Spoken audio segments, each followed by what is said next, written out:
திருமலால ஒவ்வொரு வருஷமும் வைகுந்த ஏகாதசி அன்னைக்கு சொர்க்கவாசல் கதவு வந்து திறக்கப்படுங்க. இது வந்து மூலஸ்தானத்துக்கு கொஞ்சம் கிட்டே இருக்கக்கூடிய கதவு. வைகுந்த துவாரம் அப்படின்னு சொல்லுவாங்க. இது ஒரு ஸ்பெஷல் கதவுங்க.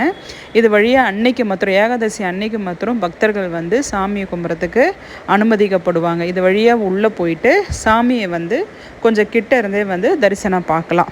ஸோ அதனால் அவங்க ரொம்ப தூரமாக வந்து பார்க்காம அந்த ஒரு நாளில் மாத்திரம் கொஞ்சம் கிட்ட இருந்தே தரிசனம் பண்ணுற மாதிரி ஒரு வாய்ப்பு கிடைக்குது. ஸோ இதனால் மக்கள் வந்து சொர்க்கத்துக்கே போயிட்டு வராங்க அப்படின்ற ஒரு நம்பிக்கையும் இருக்குதுங்க. அது இல்லாமல் இன்னொரு விஷயம் என்னென்னா, மூலவருடைய சிலையினுடைய வெப்பநிலை எப்போவுமே ஒரே மாதிரியே தான் இருக்குங்க. எந்த சூழ்நிலை எந்த வெப்பநிலை மாறினாலும், அது குளிர்காலமாக இருந்தாலும் சரி, வெயில் காலமாக இருந்தாலும் சரி, மழை பெஞ்சாலும் சரி, எல்லா காலநிலையிலும் ஒரே மாதிரியான டெம்பரேச்சர் தான் வந்து சாமியினுடைய சிலை வந்து இருக்குன்னு வந்து சொல்கிறாங்க. அதாவது டெம்பரேச்சர் மாறவே மாறாது, எப்போவுமே கூலிங்காக தான் இருக்குன்னு வந்து சொல்கிறாங்க.